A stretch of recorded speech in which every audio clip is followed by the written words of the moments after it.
Evening everyone, welcome back to my channel. कैसे हैं आप सब लोग? सो होपफुली आप लोग बहुत ही अच्छे होंगे। एंड काफ़ी सारे बच्चे ऐसे हैं, काफ़ी सारे कैंडिडेट्स ऐसे हैं, टीचर्स ऐसी हैं जो केवीएस की वैकेंसीज़ का और DSSB की वैकेंसीज़ का बहुत बेसब्री से वेट कर रही हैं।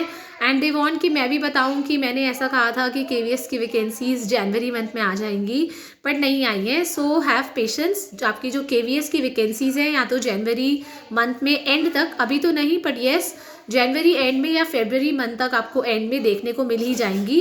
बट येस आएंगी ज़रूर, बस आप 15-20 दिन, 1 महीना और वेट कर लीजिए। बट येस आप ये ध्यान रखिए कि हमेशा केवीएस की वैकेंसीज़ का नोटिफिकेशन आने के बाद 2-3 मंथ्स के अंदर अंदर केवीएस का एग्ज़ाम भी हो जाता है। जैसा कि लास्ट टाइम आप लोगों को पता है, जब 2022 की वैकेंसीज़ आई थी, आपका नोटिफिकेशन दिसंबर में था और आप लोगों का जो एग्ज़ाम था ना, वो फरवरी मंथ में स्टार्ट भी हो गए थे। ठीक है, तो इस चीज़ का आपको ध्यान रखना है कि आपको एग्ज़ाम की प्रिपरेशन पूरी रखनी है। And before preparing for exam you should know the eligibility criteria. आप लोगों को पता होना चाहिए कि केवीएस में अगर आप लोग किसी भी पोस्ट के लिए अप्लाई करते हैं, टीचिंग पोस्ट के लिए specially I am talking about, PRT, TGT या पीजीटी के लिए अप्लाई करते हैं, लाइब्रेरियन के लिए अप्लाई करते हैं, तो क्या क्या एलिजिबिलिटी आपके पास होनी चाहिए। क्योंकि जब हमें पता होगा ना कि वी आर एलिजिबल, तभी हम लोग अच्छे से पढ़ाई कर पाते हैं। ठीक है, तो डिस्कस कर लेते हैं आपका नोटिफिकेशन। तो नोटिफिकेशन हम लोग मान के चलते हैं कि जनवरी एंड या फरवरी में आ जाता है।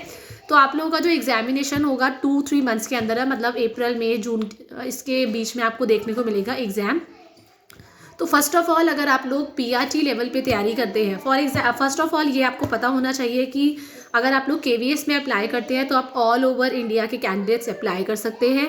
एंड अगर आप लोगों की यहाँ पर सिलेक्शन हो जाता है, जॉब लग जाती है, तो आपकी ऑल ओवर इंडिया कहीं पे भी पोस्टिंग हो सकती है। इवन बिगिनिंग के जब शुरुआती तौर पे, तो शुरुआती के जो 2 से 3 साल होते हैं, आपको आपके घर से दूर ही पोस्टिंग मिलती है। ये आपको अपने आप को मेंटली प्रिपेयर करके रखना ही पड़ेगा अगर आप चाहते हैं कि आप केवीएस में जॉब करें। तो देखिए, अगर आपको transferable, it's a transferable job. ऐसा नहीं है कि पहले 3 साल ट्रांसफ़र हो गई, आप अपने होम टाउन में आ गए 4-5 साल के लिए, फिर ट्रांसफ़र नहीं होगा। नो, जब तक आप केवीएस में जॉब कर रहे हैं, ट्रांसफ़र तो होती रहेगी। हर 4 साल, 5 साल, 6 साल आपको ट्रांसफ़र देखने को मिलेगी।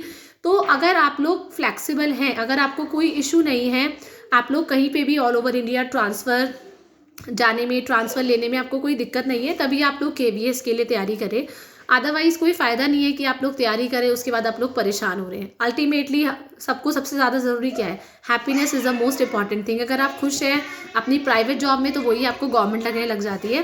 बट येस, गवर्नमेंट जॉब की बात अलग ही होती है। आई नो दैट कि सबका एक ड्रीम जॉब होता है, एंड होपफुली आप सभी के ड्रीम जॉब जो हो पूरे हो इस बार 2025 के अंदर। तो बात कर लेते हैं सबसे पहले पीआरटी की, प्राइमरी टीचर की। तो first of all primary teacher हैं, तो आप लोगों को पता है कि क्लास 1 से लेके 5 तक आप लोगों को ऑल सब्जेक्ट्स पढ़ाने होते हैं। ठीक है, सेकेंड थिंग, अगर आप लोगों ने अपनी सीनियर सेकेंडरी, मतलब सिंपल टर्म्स में कहें तो आपने अपनी क्लास 12 अगर 50% मार्क्स के साथ क्लियर करी है, साथ में आपने उसके बाद 12th के बाद अगर आपने डिप्लोमा इन एजुकेशन किया है, अब ये डिप्लोमा जेबीटी के नाम से भी जाना जाता है, ये डाइट के नाम से भी होता है, बीटीसी के नाम से भी होता है। तो कोई भी 2 साल का डिप्लोमा इन एजुकेशन होना चाहिए, डीएड के नाम से होता है। तो आप लोग और साथ में सीटेट पेपर 1 क्वालिफाई होना चाहिए 90 मार्क्स के साथ, तभी आप लोग इसके लिए अप्लाई कर पाएंगे। अब सीटेट का भी ये कन्फ्यूजन है, सीटेट का आपका रिजल्ट भी आने वाला है, आपको 9 या 10 जनवरी को आपका रिजल्ट भी आउट हो जाएगा। तो उसके बाद आपको अंदर और एक्साइटमेंट होगी प्रिपेयर करने की। सीटेट में भी ये है कि अगर आप लोग SC ST है या दिल्ली की ओबीसी हैं, तो अगर 82 मार्क्स आपके आते हैं तो आप लोग क्वालिफाई माने जाएंगे। पर दिल्ली की ओबीसी नहीं है, अगर आप अदर स्टेट की ओबीसी हैं, तो आप लोगों को 90 स्कोर करना ही पड़ेगा। 90 से नीचे आप लोग अप्लाई नहीं कर सकते। तो 3 चीज़ें हो गई, 12th विथ 50% मार्क्स, आपका डीएड डिप्लोमा इन एजुकेशन 2 साल का, और साथ में आपका सीटेट पेपर 1। और अगर आप लोगों ने 12th के बाद 50% मार्क्स के साथ आप लोगों ने 4 साल का BLED किया है, ठीक है, तभी भी आप लोग अप्लाई कर सकते हैं। देन NIOS वालों को इस बार मौका मिलेगा। लास्ट टाइम सुप्रीम कोर्ट का जब ऑर्डर आया था, जब बीएड को बाहर किया था, तो NIOS का भी उसके अगेंस्ट में फैसला आया था। बट नाउ जो आपका national institute of open schooling के कैंडिडेट्स भी हैं, वो भी इनको अप्लाई कर पाएंगे। बट बीएड इज़ बाहर, बीएड जो बाहर है, बीएड वाले सिर्फ टीजीटी पीजीटी के लिए अप्लाई कर सकते हैं। ठीक है, देन बात कर लेते हैं हमारी टीजीटी की पोस्ट की। टीजीटी में सबसे ज़्यादा कन्फ्यूजन होती है सब्जेक्ट कॉम्बिनेशन की। अभी तक ऐसा कोई भी इंफॉर्मेशन नहीं है कि हम बोलें कि सब्जेक्ट कॉम्बिनेशन का प्रॉब्लम हटा दिया जाएगा, बट भगवान करे ऐसा हो जाए कि सब्जेक्ट कॉम्बिनेशन वाला प्रॉब्लम हट जाए, क्योंकि काफ़ी सारी प्रॉब्लम्स होती हैं। काफ़ी सारे कैंडिडेट ऐसे हैं जो DSSB से ओवर एज हो गए हैं, DSSB के लिए उनकी एज निकल गई है। KVS में अप्लाई कर सकते हैं, इतना अच्छा एज मिलता है, लेकिन सब्जेक्ट कॉम्बिनेशन की वजह से आप लोग नहीं भर पाते हैं। फॉर एग्जांपल TGT साइंस के लिए बोला हुआ है कि आपने अगर आप लोगों ने ऑनर्स किया है, केमिस्ट्री ऑनर्स किया है, तो आपके पास 3 साल केमिस्ट्री रहा होगा, आपके पास बॉटनी जूलॉजी नहीं होगा। तो ये तो KVS ने बहुत ही ज़्यादा रॉन्ग कर रखा है। एंड होपफुली इवन मैं केमिस्ट्री ऑनर्स हूँ, तो मैं भी KVS का TGT का फॉर्म नहीं भर पाई थी लास्ट, मतलब जब भी मैंने भरा था, मैंने 2011 में KVS PRT का एग्ज़ाम ही क्लियर किया था, क्योंकि उस टाइम पे BEd वाले PRT का एग्ज़ाम भी दे सकते थे, ठीक है। बट अल्टीमेटली दिल्ली गवर्नमेंट का मैंने एग्ज़ाम दिया और वो क्लियर भी हो गया, ठीक है। तो मैं भी आपके साथ ही प्रेयर करती हूँ कि KVS में कॉम्बिनेशन जो है, सब्जेक्ट कॉम्बिनेशन हट जाए, ठीक है। तो उसके बाद अगर आप लोगों ने ग्रेजुएशन कर ली, हम उसके बारे में तभी डिस्कस करेंगे जब नोटिफिकेशन आएगा, इसलिए मैं अभी सब्जेक्ट कॉम्बिनेशन की बात नहीं करूँगी, मे बी वो हट भी सकता है, ठीक है। तो नेक्स्ट है आपका ग्रेजुएशन अगर आप लोगों ने करी है, BEd करा है और CTET आपका लेवल 2 क्लियर है, तब आप लोग TGT के लिए अप्लाई कर सकते हैं। BCom वालों के लिए कोई भी पोस्ट नहीं निकलती है आपकी KVS में, जो सबसे ज़्यादा मतलब बेकार चीज़ है कि BCom वाले सिर्फ नहीं भर सकते हैं, मतलब वो DSSB के लिए भले एलिजिबल होते हैं, बट इसके लिए तो वो कुछ भी, कोई भी पोस्ट नहीं होती है, ठीक है। देन PGT की बात करें, PGT के किसी भी सब्जेक्ट में आप अप्लाई करते हैं तो आपकी पोस्ट ग्रेजुएशन आपको चाहिए, इसमें CTET की कोई रिक्वायरमेंट नहीं होती। एंड पोस्ट ग्रेजुएशन में आपके 50% मार्क्स होने चाहिए, साथ में आपका BEd होना चाहिए। एंड अगर बात करते हैं लाइब्रेरियन की, लाइब्रेरियन में आपका बैचलर्स होनी चाहिए लाइब्रेरी साइंस, ठीक है। और अगर आपका साथ में आपका 1 ईयर अगर आपने नहीं करी है बैचलर्स इन एजुकेशन, इसमें अदरवाइज़ आप लोग अगर चाहें तो 1 ईयर का अगर आप लोगों ने ग्रेजुएशन करी है सिंपल, और 1 साल का आपने लाइब्रेरी का कोर्स किया है, तभी भी आप अप्लाई कर सकते हैं। तो ये तो हो गई एलिजिबिलिटी की बात। सब्जेक्ट कॉम्बिनेशन की बात हम तभी करेंगे जब नोटिफिकेशन आएगा, क्योंकि इट्स नॉट कन्फर्म, ये चेंज भी हो सकता है, ठीक है। तो काफ़ी सारे कैंडिडेट्स होंगे जो लकी हो जाएंगे फॉर्म भरने के लिए। नेक्स्ट अगर हम लोग PRT की बात करें, इसमें एज आपको बहुत अच्छा मिलता है। एज जो होगा 30 ईयर्स होती है इसमें फॉर PRT पोस्ट, बट अगर आप एक फ़ीमेल हैं तो आप लोग 40 साल तक अप्लाई कर सकते हैं, मतलब 10 साल का एज रिलैक्सेशन मिलता है, 5 साल का एज रिलैक्सेशन मिलता है SC ST को, एंड OBC को मिलता है 3 साल का, ठीक है। और जो अगर KVS के एम्प्लॉयज़ हैं, मान लो आप KVS में LDC के उसमें काम करते हैं, कोई एडमिन में काम करते हैं, बट आप टीचिंग के लिए अप्लाई करना चाहते हैं, तो आपकी तो कोई एज लिमिट है ही नहीं, कभी भी बढ़ सकते हैं आप कितनी भी एज तक, ठीक है।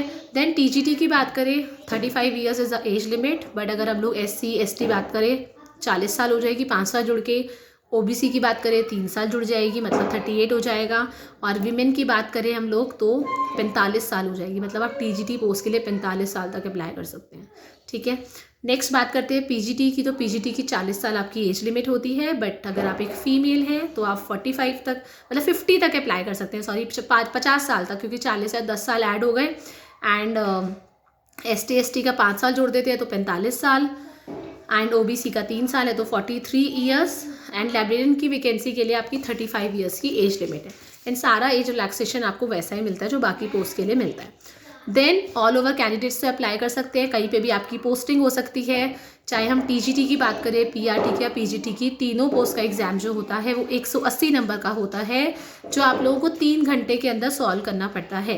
मतलब हर एक क्वेश्चन के लिए आपको 1 मिनट मिलता है, जो DSSB में नहीं मिलता है, ठीक है। नेक्स्ट की बात करें अगर नॉर्मलाइजेशन की, तो जैसे अगर ऑनलाइन स्कोर होता है, अगर आप लोगों का ऑनलाइन एग्ज़ाम होता है, CBT मोड में होता है, तो CBT मोड वाले एग्ज़ाम में तो क्या होता है ना, आपको मतलब नॉर्मलाइजेशन हो जाता है, क्योंकि कई बार कोई शिफ्ट का पेपर हार्ड आता है, कोई शिफ्ट का पेपर आपका आसान आता है, जैसे आपका पिछली बार भी हुआ था, तो कुछ मार्क्स आपके ऊपर नीचे हो जाते हैं। बट आपको अपना 180 में से, मैं तो कहती हूँ 180 में से 180 सोच के चलेंगे ना, तब जाके हमारे 140 आते हैं। तो अगर कट ऑफ 140 जाती है, 145 जाती है, तो आपकी ऐसा ना हो बिल्कुल बॉर्डर पे लाई कर रहे हैं, आपको इतना हार्डवर्क करना है ना, तो ताकि आप लोगों का जो एग्ज़ाम, मतलब अगर 140 कट ऑफ जा रही है, 145 जा रही है, तो आपका 155 हो स्कोर। आपको इस तरह से वर्क हार्ड करना है, ठीक है। अभी इंटरव्यू के लिए नहीं सोचना है, सिर्फ रिटर्न पे फोकस करना है कि रिटर्न इतना अच्छा करना है कि इंटरव्यू में थोड़ा इधर उधर भी हुआ तो सब चीज़ें कवर हो जाए, मतलब वो चाह के भी आपको निकाल ना पाए, ठीक है। देन आपका लास्ट टाइम फेब में आप एग्ज़ाम हुआ था, इस बार हम फेब का नोटिफिकेशन एक्सपेक्ट कर रहे हैं, तो अप्रैल ए तक आपका एग्ज़ाम जाएगा। देन आपको पता है KVS के अंदर आपका 70-30 का रेशियो होता है, 70% आपका रिटर्न टेस्ट के मार्क्स होते हैं एंड 30% आपका इंटरव्यू के मार्क्स होते हैं, जिसमें आपके 15% इज़ फॉर इंटरव्यू एंड 15% आप लोगों के होते हैं डेमो के मार्क्स, ठीक है। तो इस चीज़ का ध्यान रखेंगे। अभी इंटरव्यू के बारे में कुछ भी नहीं सोचना, सिर्फ रिटर्न पे फोकस करिए और अपनी मेरिट को अच्छा करने में हेल्प करें। जितना ज़्यादा वर्क हार्ड कर सकते हैं अभी कर लीजिए, क्योंकि हार्डली आप लोगों के पास 3 महीने आप लोगों के पास KVS की प्रिपरेशन के लिए।